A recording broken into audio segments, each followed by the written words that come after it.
Welcome to the HR Chat Show, one of the world's most downloaded and shared podcasts designed for HR pros, talent execs, tech enthusiasts, and business leaders. For hundreds more episodes and what's new in the world of work, subscribe to the show, follow us on social media, and visit hrgazette.com. Welcome to another episode of the HR Chat Show. Hello, listeners. This is your host today, Bill Banham. And in this episode, my amazing, fabulous, wonderful returning guest today is Lila Nazef, Vice President of Sales and Marketing North America at Neocase, a pioneering SaaS platform for automating HR service delivery. Lila has been on the show before. She's one of my favorite humans in the world of workspace. And Lila, it's my pleasure to welcome you back to the HR Chat Show. Hi, Bill. Always a pleasure talking to you, and thank you for having me back.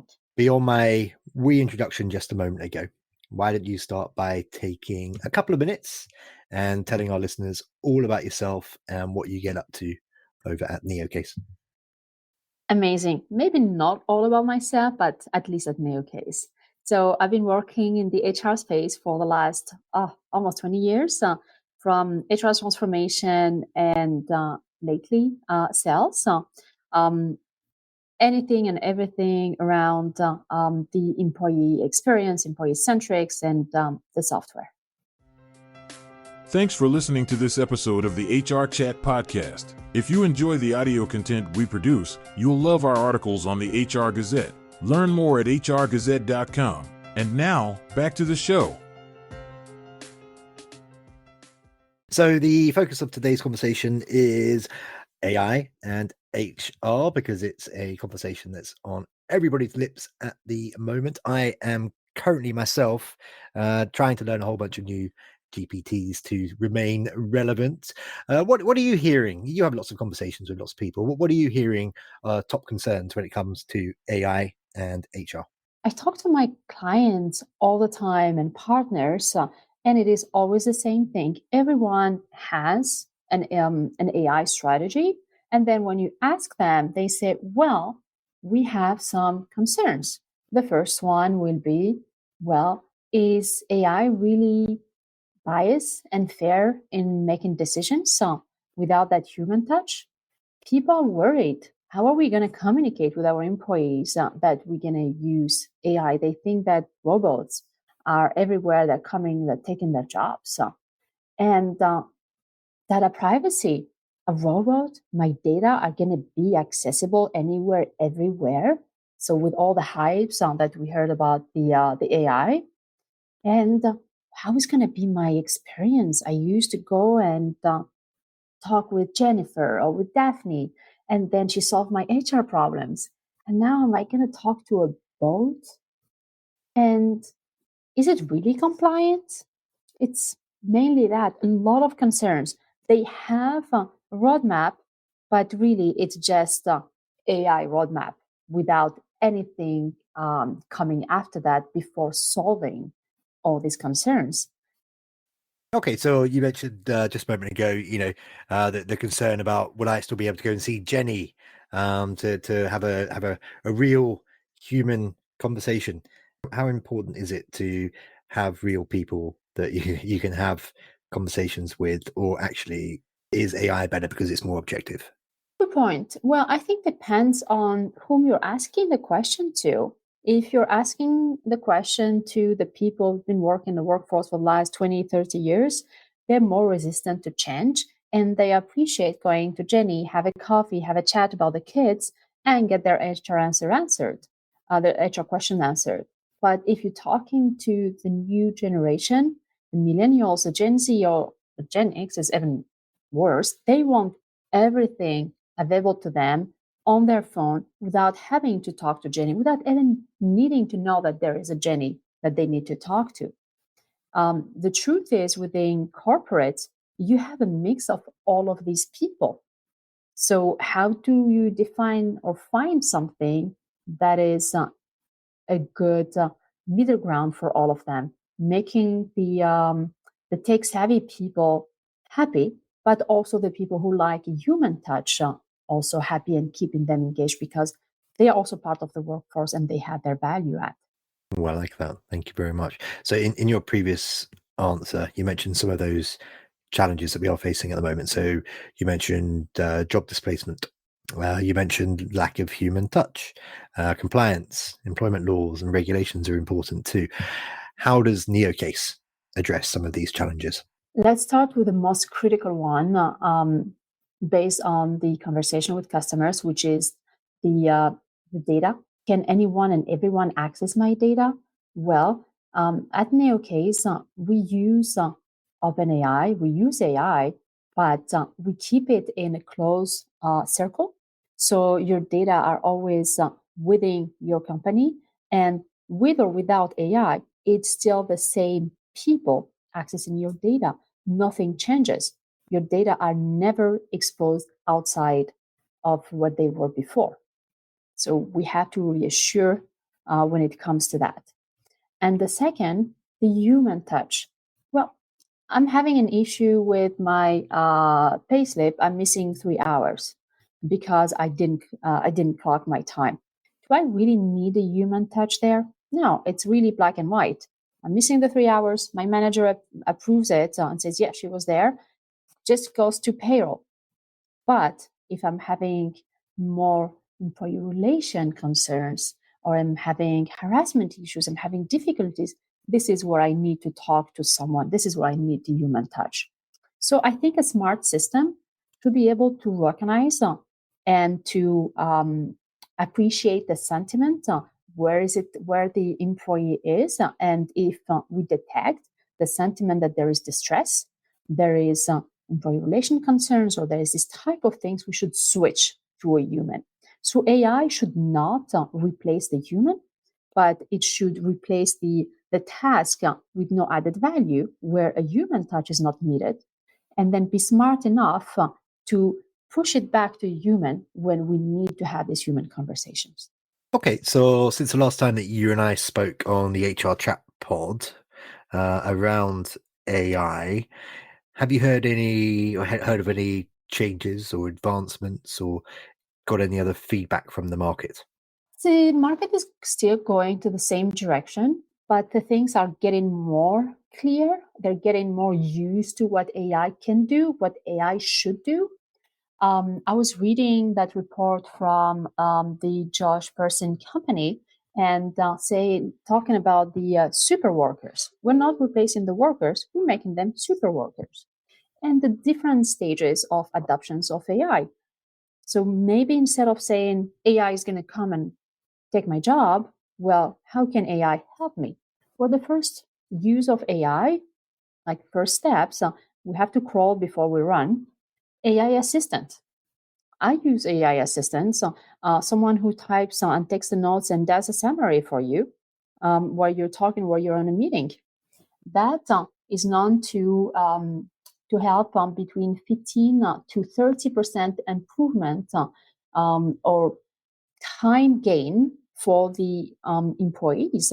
So I'm not, after a meeting of an hour or 2 hours, I'm not spending a half an hour summarizing the meeting. The AI did it for me. And then we get to a second stage, which is the agent's improvement, which is the steps where I can give AI other tasks to do. I get a document. I need to extract the data and put them in my payroll system, for instance, my W-9, my doctor's note. Well, AI assistant or the agent assistant can extract the data on my behalf and put them in the system. So he's not really replacing me, but he's replacing a task where there is no added value to me to do it. And AI has an added value because there is more control and more security in terms of data. So what changed on the market is instead of people going blind and saying, we want AI without really knowing what it is, now the roadmap is becoming more clear, saying, let's crawl first, let's get the assistant, then let's go to the automation, and then let's have a phase 3, phase 4, and all that. And let's go as the market grows. Once in a while, an event series is born that shakes things up, it makes you think differently, and it leaves you inspired. That event is Disrupt HR. The format is 14 speakers, 5 minutes each, and slides rotate every 15 seconds.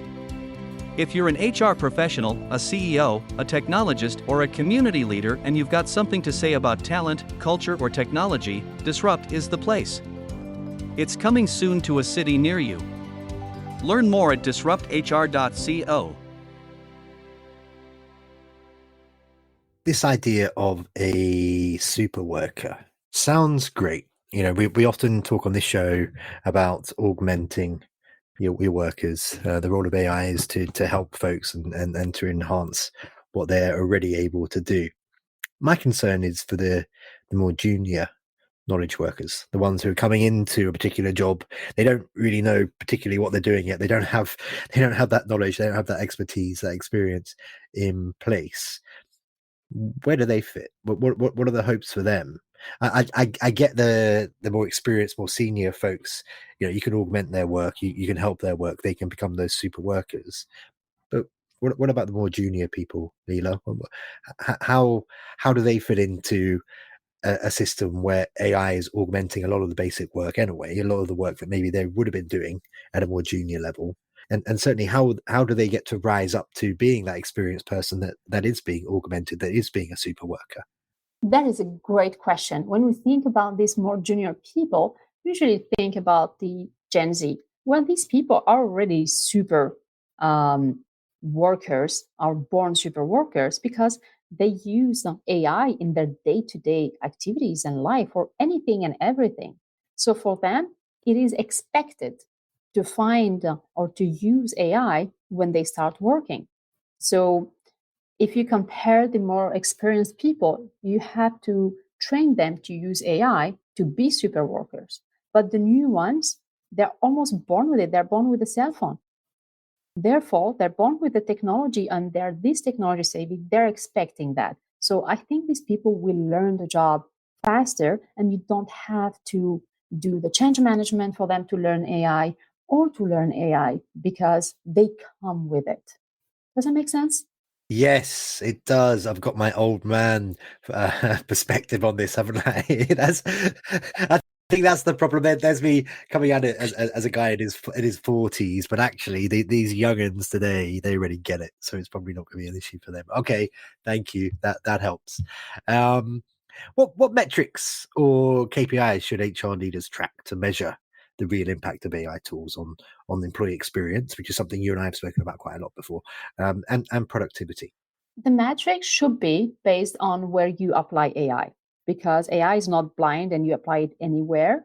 You have to define, am I applying it just for information search assistant as an assistant? Am I applying it to define the skills for employee interviews? Am I applying it for compensation and planning? So wherever you apply it, you should check the market KPIs.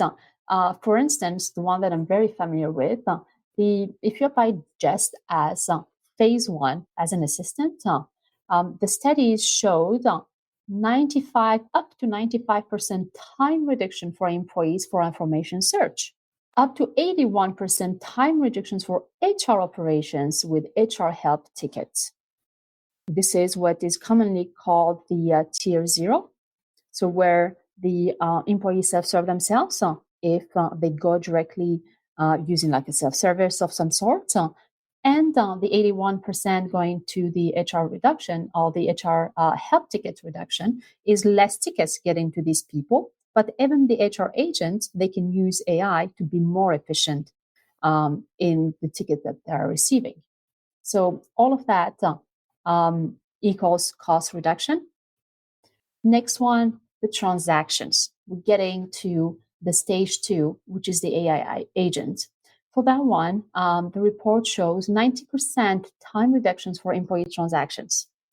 Why? Because we are securing the transaction with AI, saying instead of sending a blank email with whatever is in there and then take care of my transaction, now it's formatted with AI. It's pre-matched with AI that says, well, for this type of transaction, Mr. Employee, I need that information. So we make sure that the collection of data for transactions where people spend most of the time is already correct. So less back and forth.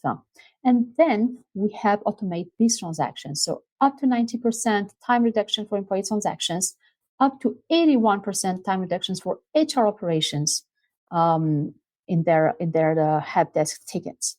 So it's a huge time saving and money savings. Now let's go to something that is completely different from my area of expertise, what Neocase does, but I think that the numbers are impressive. Project assignments and creations, they show 90% time reductions in managing project creations. AI does it in a second. 30% increase in skill watch matching, 25% bias reduction in project candidate decisions just because of AI. And reports go on and on the different areas of expertise. Very good. I feel like every time we have these conversations, your answers get better and you're throwing in more and more stats. So well done to you. In terms of garnering employee feedback and then putting that back into the way that AI is working, in your opinion, from the conversations that you've had, what role does employee feedback play in shaping the way AI is integrated into HR processes, and how can we gather that effectively? The employee feedback is critical. It is critical. So imagine you are a restaurant owner and then you're serving a meal. Well, getting a feedback on the meal is important for you to have the people stay, eat your meal, and come back. So imagine the same thing for a company. You want the employees to stay, to work, and to be happy. Well, you get their feedback and you understand the challenges and the changes and adjustments that you have to make. So AI, it's not a once and done. It's a constant adjustment to make sure that the experience and the effectiveness that you're expecting are there. Okay. And as AI tools become more predictive, how should HR approach the balance between proactive support and potential overreach? People are worried about their jobs. They're worried about AI permeating into all aspects of their jobs and into their personal lives. So where's that balance? Give us an idea around that. I think the secret is the same that was working 10 years ago, 20 years ago, even 50 years ago: communication, change management, and communication. Wherever you introduce a change, it's AI now, it was something else 10 years ago and something else before. You have to communicate. You have to let people know what to expect, what the company is expecting from it, but also what the employee should expect from it, how it's going to work, make it collaborative, and have champions, and always keep the transparency. This is where you find a balance, because something that you know, that you see, is not that, how do we call it? You're not afraid anymore because you see it, or you're less afraid. It's not that monster that you imagine without never seeing. So you create this image in your head. No, it says, I'm expecting to use AI in this area. We're expecting to have this. We invite you to be part of the journey. So now it becomes a journey that we take together. And we give examples of usage. For instance, we say this manager has 10 meetings in a week, and how much time he spends doing the summaries, sending the recaps, how many times he's still like in front of his computer instead of being at home with his loved ones because he's catching up after the meetings doing all the summaries. Well, he still does the same meetings, but the summaries are done for him, so he has that time back for himself. By giving these real examples, real life, it's reassuring the employees that AI is there for a better work-life balance. Which is a great lead on to my next question. You mentioned it just there, and you also mentioned earlier on in one of your previous answers that you use note-taking AI tech for your meetings. I use Otter AI. This show is not sponsored by Otter AI. I just think it's very good. What else? What other tools are you using? What AI generative tools that you're using in your day-to-day, and how have those been helping you? The main two tools that I use the summary generator for every meeting that I do. It's amazing. So I don't have to be sitting there wondering, do I remember what that person said? Am I sure I'm taking the notes right? So that's amazing. that's a lifesaver. And the other thing that I use, even in my personal life, ChatGPT, I don't use the basic Google-like search anymore because I'm the one who has to do the search and then to have to combine all the references. AI is more like a conversation with a friend. Say, hey, well, the other day I was looking into changing the decor of my house. I said, well, I'm looking for a mid-century modern, and can you give me some notes about it? And then I got an entire text from AI saying, well, mid-century modern, you need to use these earth tones, you need to use that, you need to use this, and this is how you combine it. Which room are you interested into? Do you need more references? Should I send you to other links to find the information? If I had to do the same thing the old-fashioned way, it would take me forever. But this is more like having a personal assistant who is powered by all this information online. It's amazing. I was doom scrolling on LinkedIn earlier, and I found this amazing post actually by this person who was suggesting a whole bunch of new GPTs to check out. I would share that with you after our conversation today, and you can have a look. Okay, we are about to wrap up. Before we do, Lila, what's coming up for you? So beyond SHRM, what else is coming up for you? The SHRM is a major event for me in the United States, and then we go into local shows. We'll make sure to keep you posted. We have them all published in our LinkedIn page. We have them also published on our website.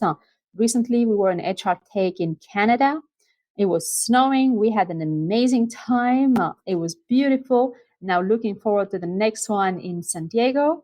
And meanwhile, we'll be having a lot of online events with our customers. I think the upcoming one this week or next week is with one of our customers, major bank, BNP or BNP Paribas, if I say it the French way. It's not sponsored by them. They will be sharing their experience using Neocase AI and the feedback they collected from their employees. We already have hundreds of people registered. Don't hesitate to register or get the download. It is amazing to hear it firsthand from the customer using it. Excellent. And then just finally, how can folks connect with you, Lila? So LinkedIn, email, whatever you want to share there. And anything else you want to mention about Neocase in terms of what people should check out, what they should learn? It sounds like you're doing lots of cool webinars and all the rest of it. Anything else you want to share there? Thank you, Bill. Always happy to connect through LinkedIn. Don't hesitate to drop me a message. My contacts are available on LinkedIn. I will be at SHRM in San Diego. Come, drop me a LinkedIn. Let's have a chat over there, or just come to my LinkedIn and book my time. More than happy to share. We have a lot of things coming on. We have our employee relation topics coming. We talk about AI. We have our document management. A lot of exciting things. And if you want to talk about the mid-century decor too, I will be happy. Lila, thank you very much for being my guest. Thanks for listening to the HR Chat Show. If you enjoyed this episode, why not subscribe and listen to some of the hundreds of episodes published by HR Gazette? And remember, for what's new in the world of work, subscribe to the show, follow us on social media, and visit hrgazette.com.